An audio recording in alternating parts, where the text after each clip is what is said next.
Welcome to Get Your Goal with Paula B. I'm your host, Paula B. I'm a weight loss and menopause expert, certified life coach, and author of the book, Mind Over Menopause.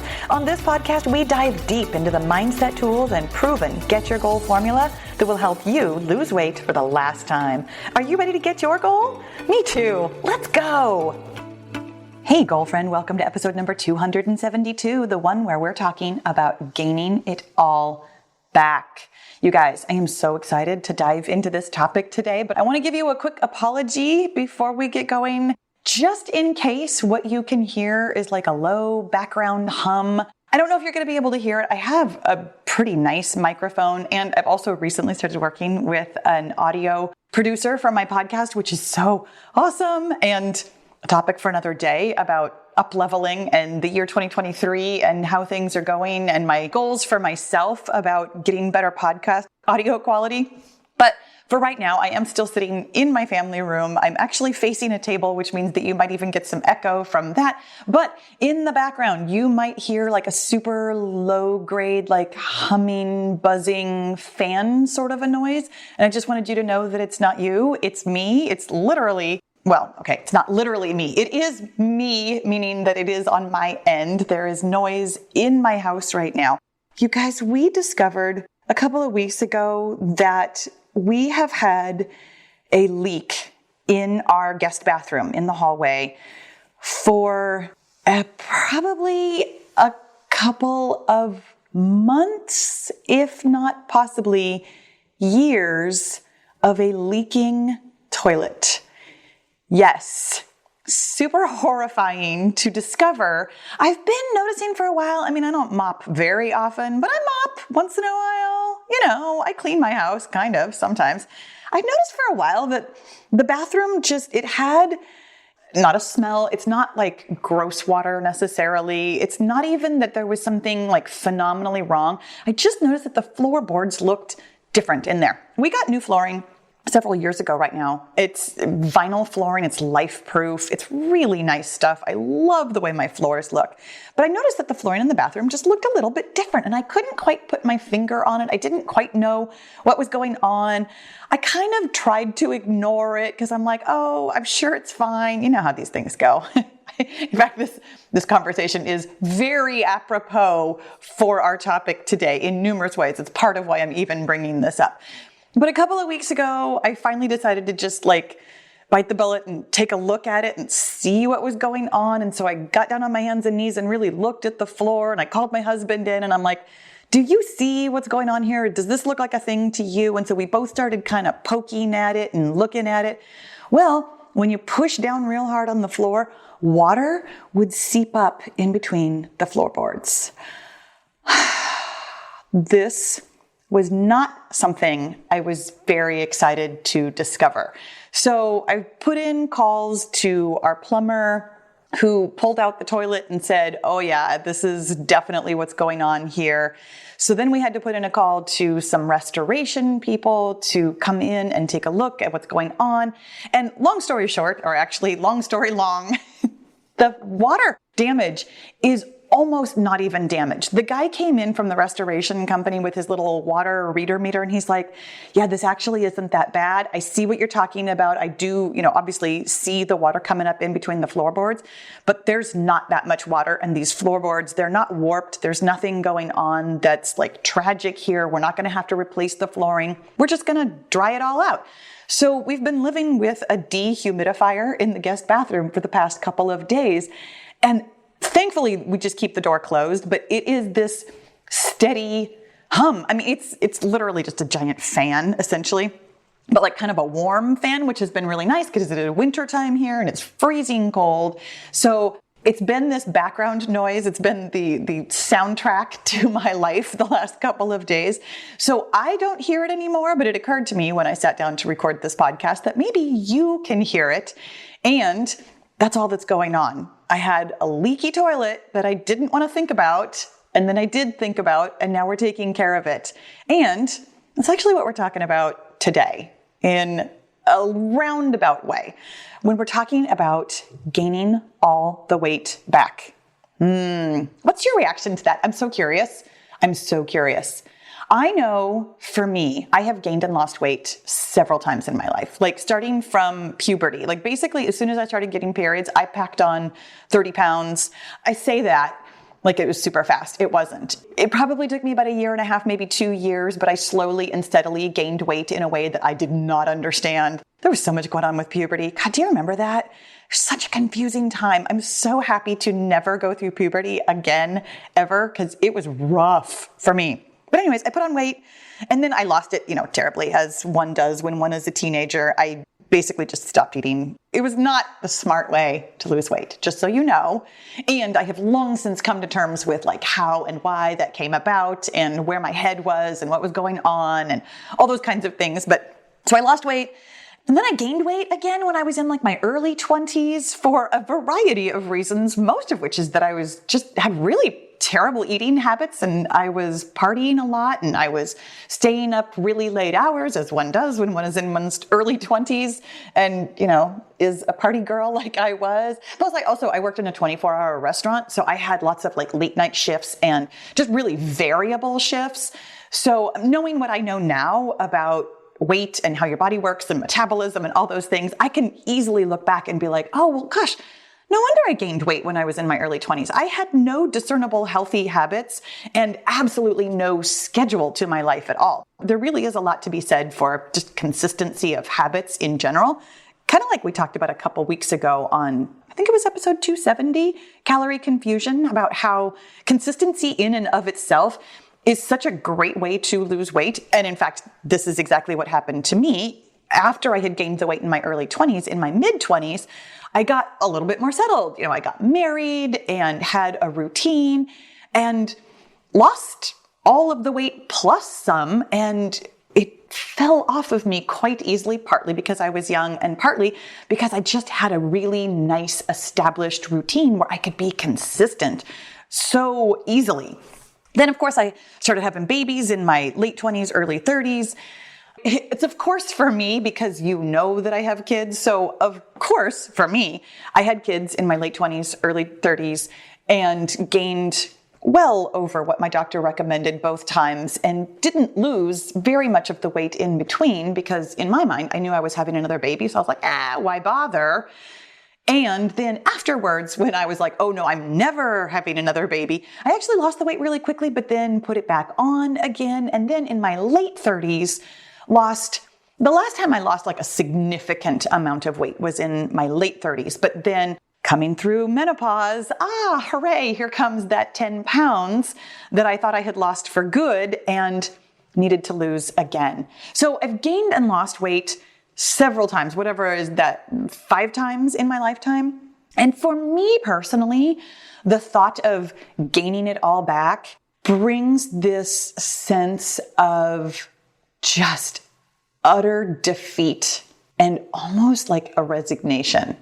Really specifically, like after I had babies and noticed myself gaining weight again, I remember just feeling like, oh, of course, here it comes. I knew this was going to happen. And I'm curious if that's your reaction to it also. I'm coming at today's topic of gaining all the weight back a couple of different ways based on a couple of different people that I have really specifically coached, but also just different comments that I get in like the Facebook group and in my actual coaching group, the Get Your Goal group, or comments on YouTube or Instagram or TikTok, like wherever I hear from you guys, I've heard these different scenarios about what it means to you to gain the weight back in a couple of different ways. And that's where I want to really approach it with you today. So during the episode today, we're going to talk about why weight gain is actually not the end of the world, even though I know it feels like it right now. It's why we're talking about this, because I know that it feels really big, really tragic, really scary, really sad, really frustrating, whatever your feeling is. I know that it feels like that, and therefore is possibly one of your biggest worries on your weight loss journey. And then we're actually going to talk about what you are truly afraid of or worried about or resigned to or angry about or frustrated with. And we're going to really parse this out about how it's not the scale. It's not your weight. but there's something else going on. And then, of course, because we always do, I'm going to tell you what to do to guarantee that you won't be bothered by gaining it all back ever again. Because this is what we do here at the Get Your Goal podcast. We talk about what's the problem, what's really going on with the problem, because it's almost never the problem that we think is the problem. And then I give you some really fantastic, actionable, practical steps so that this doesn't have to be a problem for you anymore. So let's talk about why weight gain isn't the end of the world, even though right now it might feel like it. So I was coaching with this one lady, and I want to just really start off here that I love coaching. It is my favorite thing in the entire world to do. I love coaching people for a couple of different reasons. And one of them is because it's so helpful to me. I know that sounds so funny. Wait a second, I'm the coach. I'm the one who's supposed to be helping. But the reason it's so helpful for me is because I get to see how different people are thinking and reacting and feeling about scenarios that I have been through in my lifetime. And it really helps me reframe things I've been through, which is why I love to offer you some really specific, but also very broad examples of how this might show up in your life so that you can see that this applies in so many different ways. So I was coaching with this woman, and we were talking about her going on vacation, and she was super, super worried about what was going to happen on vacation. She didn't want to take a scale. She didn't really want to be thinking the whole time about her weight loss. She wanted to be able to lose weight and enjoy herself and not be overly concerned with weight loss. And so we were trying to work on finding that balance. And so I offered her this idea because I could see where she was going with it, that it really seemed like if she came home from her vacation and she had gained weight, that it was going to be the end of the world, like we've talked about. So I started asking her about what does this mean to you? And so I put her in this scenario. I'm like, okay, let's just go here in our minds. You come home from vacation, you step on the scale, and your weight is up 10 pounds. And she viscerally, just completely recoiled in horror. Oh my God, Paula, no. And I said, aha, here's the problem. I can see that you're having some feelings about this. I can see that you are having this really visceral reaction. Now, I was also coaching this other woman on some struggles that she was having with her weight loss right now. She's losing weight, and she was telling me about how all the different times that she has gained and lost weight and gained and lost weight, kind of like my story. In fact, this woman's story was very similar to mine, that she had gained weight kind of young and then lost it and then gained it and then lost it. And she kept using the same phrase over and over again about how she just knows that of course she's going to regain the weight. And so I could see during the course of our conversation that she just kept getting lower and lower. And the feeling of just utter defeat and resignation that was coming over her was so palpable in our conversation. There was another time when I was coaching a woman about how she just lost weight and her weight was fluctuating, as weight does. And she kept noticing how every time she got on the scale and she was, working on maintenance, and she was really struggling with maintenance because every time she got on the scale and noticed these fluctuations of 2 or 3 pounds, that it just felt absolutely infuriating that she was back at square one. That she was now going to have to, based on her, her evidence of how long it took her to lose 3 pounds, that she was at least a month away from getting back to her goal weight. That she had gained this weight and it was like she was starting all over again. That she was constantly going to be in this state of having to lose the weight again and again and again. And she was furious about it. Now, during our conversation, we got to the furious. It was very interesting working with her really specifically because she was angry and also kind of trying so hard not to be angry that it took us a while to really kind of dig through what was going on with her. So the way I coach these women is the concept that I'm going to offer you right now. Your weight is completely neutral, meaning that it in and of itself has absolutely no meaning, but you have thoughts about it. Now, this is a concept that we have kind of tiptoed up to a couple of times here on the podcast. In fact, episode number 235, I'll have a link for you in the show notes or the description box, depending on where you're watching or listening. It's episode number 235, Your Weight is a Number, where we really talked about this concept of your weight being information, of it being completely neutral, that it's not about you. It's not about your self-worth. It is actually, and I say this in a way that is meant to feel good, your weight is actually meaningless. However, we never, all of us, never, ever, ever feel that way. Your brain is designed to make meaning of things. Your brain takes in perceptions. It takes in light particles and sound waves and smell waves and touch perceptions. It takes in all of these perceptions and it creates meaning from them. Your brain intrinsically makes meaning of things that are, for all intents and purposes, meaningless. Light waves are just light waves. But when they're bouncing off of something, your brain takes that in and says, oh, that's a banana. I happen to be looking at a banana right now, which is why that example came to mind. But light is bouncing off of a solid object. My brain is taking in that perception and it's making meaning of it. Right now, my brain is actually making the meaning of, I'm really hungry and I can't wait for breakfast and I'm going to eat breakfast as soon as I'm done recording this podcast. So, by the way, if you hear my stomach growling, it's because I'm giving you this example of a meaning that my brain is making from looking at a banana across the room. Your brain is always making meaning of everything that you take in.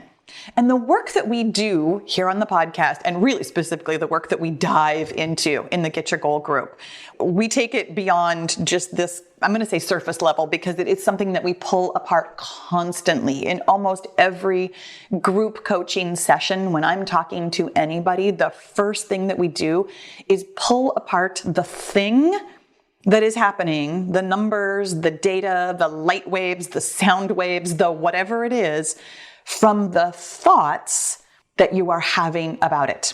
And I want to be really, really clear, and it's going to be even more abundantly clear as we move through this podcast, but the thoughts that you're having about the thing, they are based on all of the other perceptions you have ever had in your life.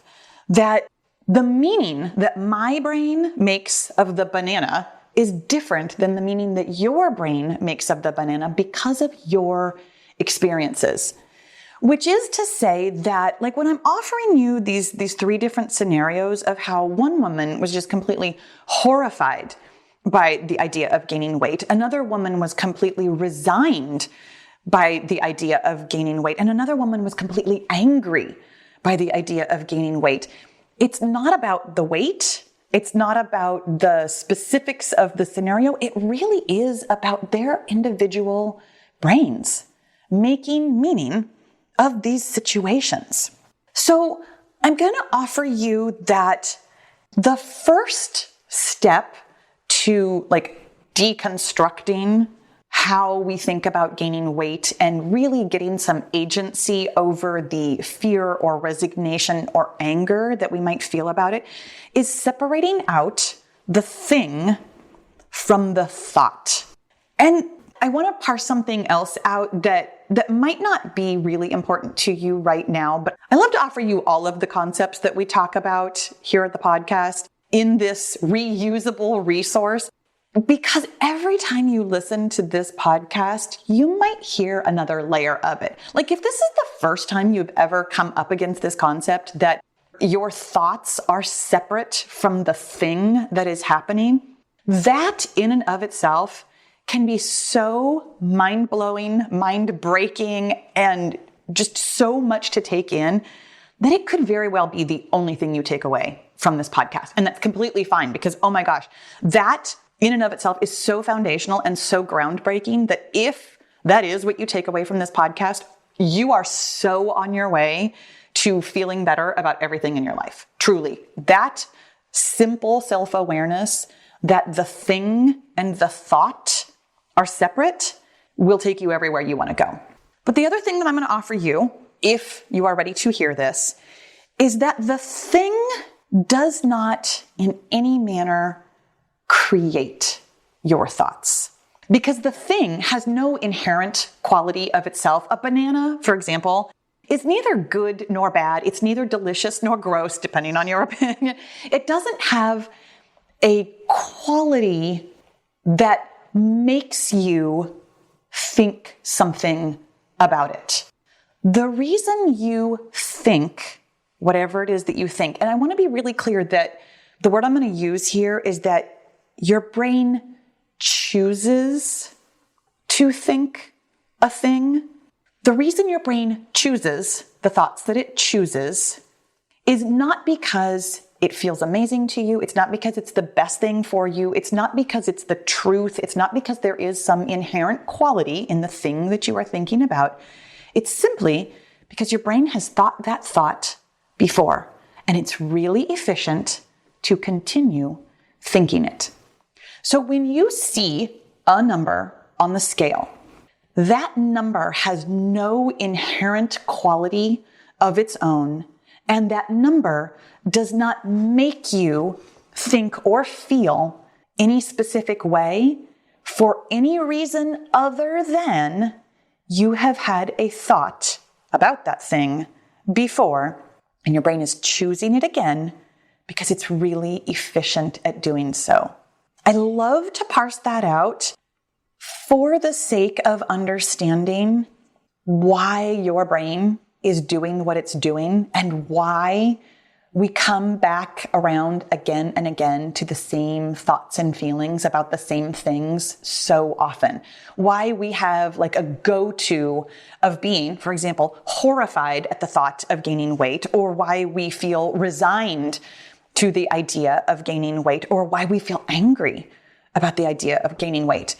Because your brain has had this thought before and it's choosing it again in order to be efficient. It's not your weight, because your weight is neutral. It's your thought about your weight that's creating your feeling. Okay, so what is it that you are actually like horrified about or resigned to or angry about, if not the weight on the scale? Because if we're pulling this apart and we're saying, okay, there's a thing and I'm having a thought about it, it's that thought that's creating your feelings about it.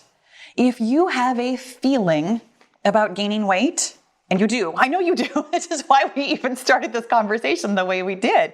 I know that when I say the phrase gaining weight or gaining it all back or going back to square one or putting on 10 pounds or whatever we've talked about so far that has created a visceral reaction in you, that visceral reaction, my friend, that's a feeling. That's an emotion. That is exactly what we're talking about. You have one, and the reason you have that feeling, whatever it is simply because of a thought.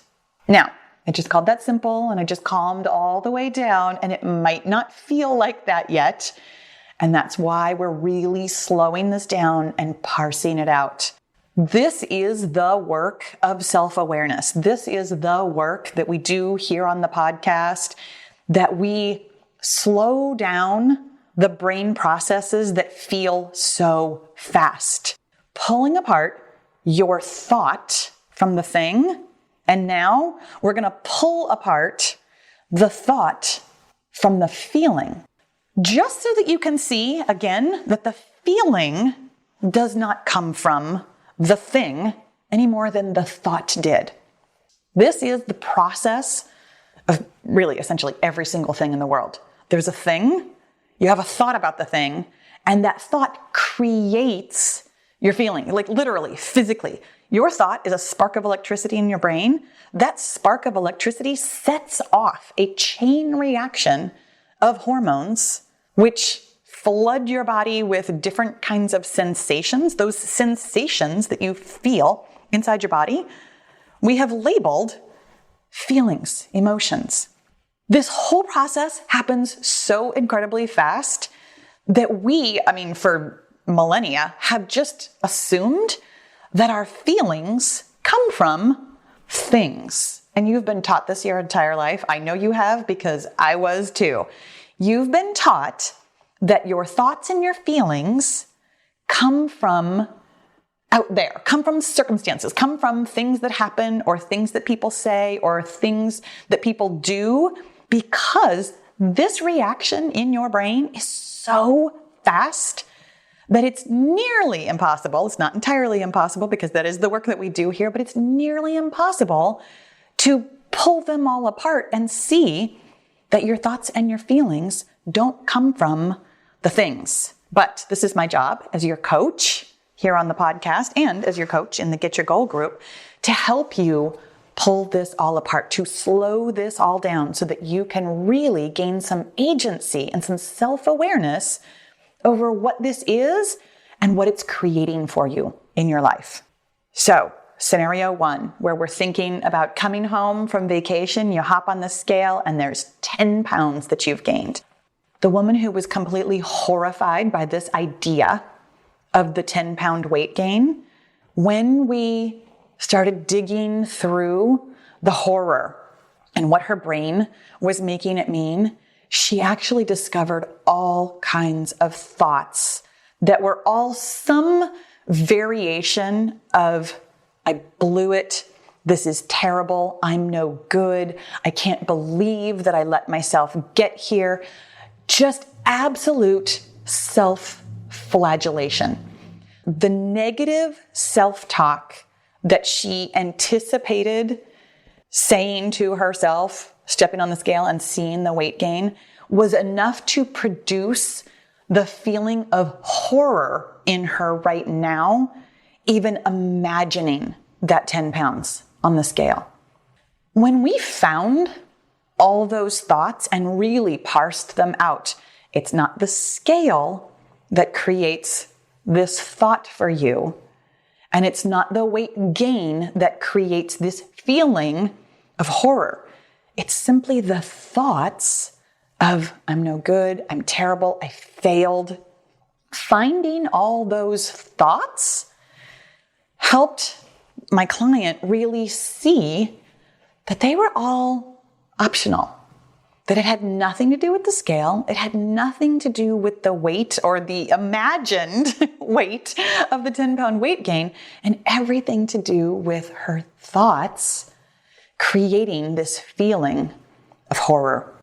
For the woman that I was working with who felt just utterly resigned, she said it so many times during our conversation that I finally pointed it out to her. And this is actually a joke that my friends in the Get Your Goal group, we all kind of laugh about it now, because anytime you have ever been coached by me, you will, I can almost just guarantee you will hear me say the phrase, do you know that's a thought? because it's pretty much always the answer, truly, to recognize your thought as a thought. The woman that I was coaching with, she said it over and over. Well, I'm just going to gain it all back again. Well, I've always gained it back again. Well, of course I'm going to gain it back. I've gained it back so many times. It was really interesting for me as her coach. I'm taking a quick little left turn here. It was really interesting for me as her coach, how long it actually took me to hear what she was saying, and for both of us to gain the awareness about this repetitive thought, because I had had it so many times myself that I found myself almost like nodding along and agreeing. This is my job as coach, to pull myself out of it. This is what I teach you, to pull yourself out of it. When you hear these thoughts and they sound so completely and utterly true, it is your job to still recognize that they are thoughts, to pull it apart and really take a little microscope to it and be like, that's a thought. I'm going to gain it all back again is a thought. That's all it is. And it's a thought, as you can clearly, if you have had this thought repetitively, if it feels very true to you, you can feel how resigned, how heavy that is. The woman that I was working with that felt such anger at being back at square one, again, it took us a while to really kind of dig through this. And again, I felt so much empathy, sympathy, camaraderie with her about this because it was thoughts that I had had too. She was so angry at what she thought was the number on the scale, but she was so angry at her body for not behaving in a way that made sense to her. Her thought that she found, and I don't remember exactly, and I don't love to give you like verbatim thoughts because I'm not trying to make an example of anybody specifically. I have had this thought myself, which is what I'm offering you, and it was some variation of this thought was my body is betraying me. I don't understand my body anymore. Now, for me personally, interestingly, my body is betraying me, brought me feelings of resignation and sadness and defeat. But for her, it created feelings of anger. This is an interesting point, and I'm just going to pull it apart here really quickly, that sometimes when I give you these examples of like specific thoughts or specific feelings, I don't want you to think that a thought always creates a very specific feeling. That when you do this work for yourself, you might have the exact same thought that I am offering you as an example, but the feeling it creates for you will be unique to you for the same reason that your thought about a banana is unique to you, because of your life, because of your experiences, because of your perceptions, because of things that you have lived through, things that you have thought before. You personally have your own special snowflake of thoughts and feelings. And that's why this is such good work for you personally, to pull this all apart and see what's going on in your brain and your body, which is to say your feelings, in order to gain this self-awareness for yourself. So here's what's going on in the big picture. The thing that you are actually afraid of or resigned to or angry or frustrated about isn't the weight gain itself. It is a feeling that you are creating from your thought. Now, again, I want to clarify that you're not creating this on purpose. This isn't something that your brain is choosing to do because it's trying to be mean to you. Your brain chooses this from efficiency. These are thoughts and feelings you've had before, and they are all optional. My friends, here we come to the practical stuff. Part 3, where we talk about what to do to guarantee that weight gain doesn't bother you anymore, that it doesn't feel horrifying, that it doesn't feel like something you're resigned to, that it doesn't feel angry. This is the part where we come to our journals. This is the part where we take in the concepts that I have just offered you, that your weight is completely neutral, but you have thoughts about it, and that those thoughts are creating the feelings that you are currently feeling and thinking are created from the weight gain itself. Weight gain is completely neutral. Your weight is completely neutral. The number on the scale is simply information that you have a thought about, and that thought creates a feeling. And further to this, the good news that I offer you in every single podcast, you can find that thought, feel that feeling, and decide whether or not it's helping you get where you want to go. So here's what we do. We take out our journals, my friends.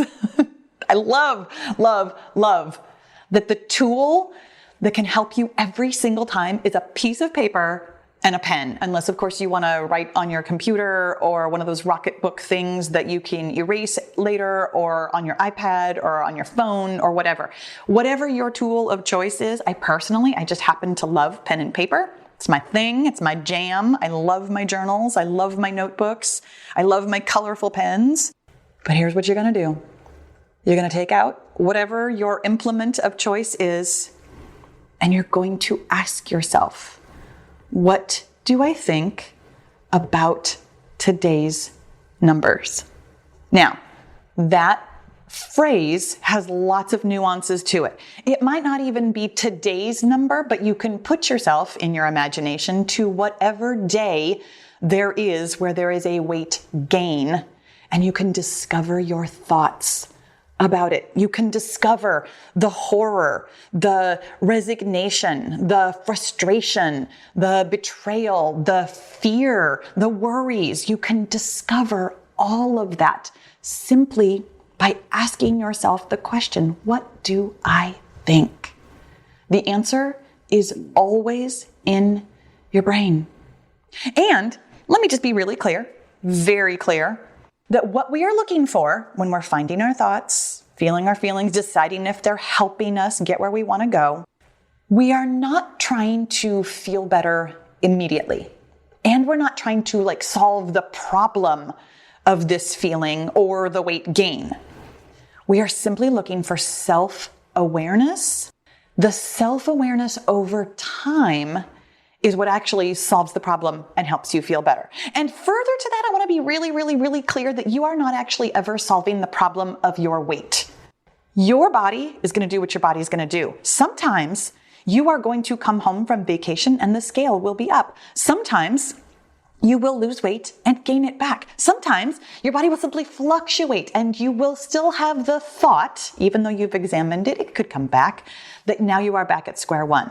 What I'm guaranteeing you here is that you don't need to be bothered by it because you have agency over it. You have the tools to find that thought, feel that feeling, and recognize them as not moving you where you want to go. Your body is going to do what your body's going to do. Your body is not a guarantee of behaving a certain way or weighing a certain weight. Your body gets to be independent. It gets to do its own thing. Your thoughts and feelings about your body, about your weight, are completely discoverable by you, and the self-awareness that you can gain from discovering your thoughts and your feelings are what give you agency over it and what can help you over time feel amazing, no matter what the scale says. My friend, here's what we've covered.